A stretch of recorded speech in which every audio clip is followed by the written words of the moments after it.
राधे राधे। जय जय श्री कृष्णा। दोस्तों एकादशी के दिन बामन भगवान की पूजा होती है और दूसरे दिन बामन भगवान की जयंती को मनाया जाता है। और दोस्तों बामन भगवान की जयंती के दिन भी दान करने का भी बड़ा महत्व होता है। तो आज हम सुनते हैं बामन भगवान की पौराणिक कथा। तो श्री बामन द्वादशी एक हिंदू त्यौहार है। यह भगवान विष्णु के 5वें अवतार भगवान बामन को समर्पित है। वे ब्रह्मांडीय व्यवस्था को बहाल करने और विनम्रता का पाठ पढ़ाने के लिए इस रूप में प्रकट हुए थे। यह दिन धार्मिकता के महत्व और धर्म की रक्षा के लिए ईश्वर के हस्तक्षेप का प्रतीक है। इस दिन भक्त भगवान बामन की पूजा करते हैं और समृद्धि, सुरक्षा और आध्यात्मिक विकास के लिए आशीर्वाद मांगते हैं। यह त्यौहार भाद्रपद माह में शुक्ल पक्ष की द्वादशी यानी शुक्ल पक्ष के 12वें दिन को आता है। अंग्रेजी कैलेंडर के अनुसार यह आमतौर पर सितंबर के महीने में पड़ता है। श्री बामन द्वादशी का महत्व क्या है? तो श्री बामन द्वादशी का महत्व इस अवतार के पीछे की गहरी कहानी में निहित है। भगवान विष्णु को दानव राजा बलि के अहंकार को दबाने के लिए बामन नामक एक बौने ब्राह्मण के रूप में अवतार लिया था। बलि अपनी शक्ति और उदारता के कारण अजय हो गया था। हालांकि बलि भगवान विष्णु का ही भक्त था, फिर भी वह अहंकार में चूर था। भगवान विष्णु ने बलि से 3 पग जमीन मांगी। अपने तीसरे पग से बामन ने पूरे ब्रह्मांड को नाप लिया और बाली को पाताल लोक में धकेल दिया। भगवान विष्णु उसकी भक्ति से प्रभावित हुए और उसे पाताल लोक का शासक बनाने का वरदान दिया। भगवान विष्णु ने राजा बलि को ओणम के दिन अपने राज्य में आने की अनुमति दी। श्री बामन द्वादशी हमें विनम्रता, भक्ति और ईश्वरीय इच्छा के प्रति समर्पण का पाठ पढ़ाती है। यह हमें याद दिलाती है कि चाहे कोई कितना भी शक्तिशाली क्यों ना हो, अंतिम शक्ति तो भगवान के पास ही होती है। श्री बामन द्वादशी कब मनाई जाती है? तो श्री बामन द्वादशी भाद्रपद माह के शुक्ल पक्ष की द्वादशी तिथि को मनाई जाती है। वर्ष अब 2024 में श्री बामन द्वादशी 15 सितंबर रविवार को मनाई जाएगी। इस दिन भगवान बामन को समर्पित विभिन्न अनुष्ठान, व्रत और प्रार्थनाएं की जाती हैं।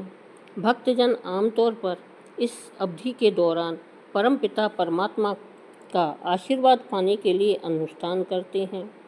श्री बामन द्वादशी की कथा इस प्रकार है। श्री बामन द्वादशी की कहानी बलि नामक राक्षस राजा के इर्द गिर्द घूमती है, जो अपनी बहादुरी और उदारता के लिए प्रसिद्ध था। बलि ने स्वर्ग और पृथ्वी पर विजय प्राप्त की। देवता उसकी शक्ति से भयभीत थे। एक राक्षस के रूप में भी बलि भगवान विष्णु का भक्त था, जिसने उसे अजय बना दिया। देवता सहायता के लिए भगवान विष्णु के पास गए और उन्होंने एक बौने ब्राह्मण के रूप में अवतार लेने का फैसला किया। भगवान बामन यज्ञ के दौरान बलि के पास गए और उनसे 3 पग भूमि मांगी। बामन के अनुरोध से प्रसन्न होकर बलि ने सहमति दे दी, लेकिन जैसे ही बाली ने हामी भरी, बौना भगवान विशालकाय बन गए और उसने अपने पहले कदम से स्वर्ग को नाप लिया। दूसरे कदम से धरती को, तीसरे कदम के लिए जगह नहीं बची। इसलिए बाली ने अपना सिर आगे कर दिया। बामन भगवान ने अपना पैर बाली के सिर पर रखा और उसे पाताल में धकेल दिया। बलि की भक्ति और विनम्रता से प्रसन्न होकर भगवान विष्णु ने उसे पाताल लोक का राजा बनाने का आशीर्वाद दिया और ओणम के त्योहार के दौरान उसे अपने राज्य में आने की अनुमति दी। यह कहानी अहंकार और शक्ति पर विनम्रता और भक्ति की जीत का प्रतीक है। यह सिखाती है कि ईश्वर की इच्छा के आगे समर्पण करने से परम मुक्ति और शांति मिलती है। श्री बामन द्वादशी की पूजा विधि। भगवान बामन को सम्मानित करने और उनका आशीर्वाद पाने के लिए श्री बामन द्वादशी पर पूजा करने के कई चरण हैं। पहला, शुद्धिकरण। सुबह ब्रह्म मुहूर्त यानी सुबह 4:30 से 5:30 बजे के बीच में पवित्र स्नान करके अपना दिन शुरू करें। पूजा स्थल को साफ करें और उसे फूलों और रंगोली से सजाएं। दूसरा, कलश स्थापना करें। एक कलश यानी पवित्र बर्तन में पानी, आम के पत्ते और एक नारियल रखें। यह दिव्य ऊर्जा का प्रतिनिधित्व करता है। तीसरा, आवाहन।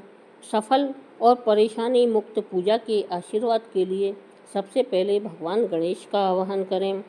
चौथा है भगवान विष्णु की पूजा। एक साफ मंच पर श्री वामन भगवान की मूर्ति या चित्र स्थापित करें।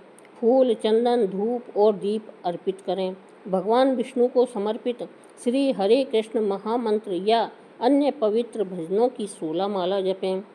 पांचवा, प्रसाद चढ़ाएं। भगवान विष्णु को प्रसाद के रूप में सादा भोजन या फल चढ़ाएं। भगवान विष्णु के लिए तुलसी के पत्ते विशेष रूप से शुभ माने जाते हैं और उन्हें चढ़ाना चाहिए। इसके बाद में छठा है आरती।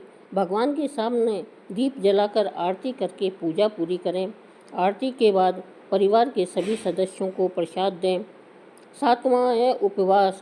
कई भक्त इस दिन केवल फल और दूध खाते हैं और सूर्यास्त के बाद अपना उपवास तोड़ते हैं। श्री वामन द्वादशी पूजा विधि यह सुनिश्चित करती है कि भक्त भगवान वामन से जुड़े और विनम्रता और भक्ति के गुणों का अभ्यास करें। श्री वामन द्वादशी पर दान का बड़ा महत्व है। हिंदू त्योहारों में दान का बहुत महत्व है और श्री वामन द्वादशी भी इसका अपवाद नहीं है। ऐसा माना जाता है कि इस शुभ दिन पर दान करने से बहुत आशीर्वाद मिलता है और व्यक्ति के पीछे कर्मों का शुद्धिकरण होता है। दान करना निस्वार्थता का प्रतीक है, एक ऐसा दृष्टिकोण जो भगवान वामन की शिक्षाओं के अनुरूप है। हिंदू धर्म ग्रंथ में इस बात पर जोर दिया गया है कि दान से कई लाभ मिलते हैं, खासकर वामन द्वादशी पर। ऐसा माना जाता है कि सच्चे मन से किया गया दान भगवान विष्णु को प्रसन्न करता है और शांति, समृद्धि और आध्यात्मिक विकास लाता है। श्री वामन द्वादशी पर क्या दान करें? पहला, भोजन और चावल। भोजन कराना दान का सबसे अच्छा तरीका माना जाता है। चावल, फल और भोजन का दान करने से भगवान बौने प्रसन्न होते हैं और उनका आशीर्वाद प्राप्त होता है। कपड़े और ज़रूरत की चीज़ें। इस दिन दया दिखाने का भी एक तरीका है। ज़रूरतमंदों को कपड़े, कंबल और अन्य ज़रूरत की चीज़ें दान करना चाहिए। तीसरा है धन। मंदिरों या धर्मार्थ संस्थाओं को नकद दान देने का प्रोत्साहित किया जाता है। यह धर्मार्थ आयोजन धार्मिक और सामाजिक कारणों का समर्थन करता है। चौथा है तुलसी के पौधे। क्योंकि तुलसी भगवान विष्णु को प्रिय है, इसलिए इस दिन तुलसी देना या लगाना अत्यंत पवित्र माना जाता है। पांचवा है गाय और बकरी। ग्रामीण परंपरा में हिंदू संस्कृति में भक्तों को गाय या बकरी भेंट करना एक धार्मिक कार्य माना जाता है। इससे गरीबों की आजीविका में मदद मिलती है। श्री वामन द्वादशी पर दान से जुड़े अनुष्ठान। पहला, संकल्प। शुद्ध एवं निस्वार्थ हृदय से दान करने का संकल्प लेकर शुरुआत करें। दूसरा, पूजा। दान देने से पहले घर या मंदिर में पूजा करें। भगवान वामन से कृपा की प्रार्थना करें और उनका आशीर्वाद मांगें। तीसरा है दान करें। आप जो सामान दान करना चाहते हैं उसे चुनें और ज़रूरतमंदों को दान करें। सुनिश्चित करें कि दान सम्मानजनक और विनम्र हो। चौथा है प्रार्थना। दान के बाद दूसरों की मदद के अग्रस्तर के लिए भगवान विष्णु को धन्यवाद दें और प्रार्थना के साथ में समापन करें। श्री वामन द्वादशी पर किए जाने वाले अनुष्ठान ईश्वर के प्रति कृतज्ञता व्यक्त करने तथा समृद्ध और धार्मिक जीवन के लिए आशीर्वाद मांगने का एक तरीका है। श्री वामन द्वादशी केवल अनुष्ठान और पूजा का दिन नहीं है, यह विनम्रता, समर्पण और निस्वार्थता के महत्व की एक गहन याद दिलाता है। भगवान वामन और राजा बलि की कहानी के माध्यम से हम सीखते हैं कि सच्ची शक्ति ईश्वरीय इच्छा को पूरा करने में निहित है। इस दिन की जाने वाली पूजा, अनुष्ठान और दान पुण्य की क्रियाएं हमें भगवान वामन की दिव्य शक्ति से जोड़ने में मदद करती है।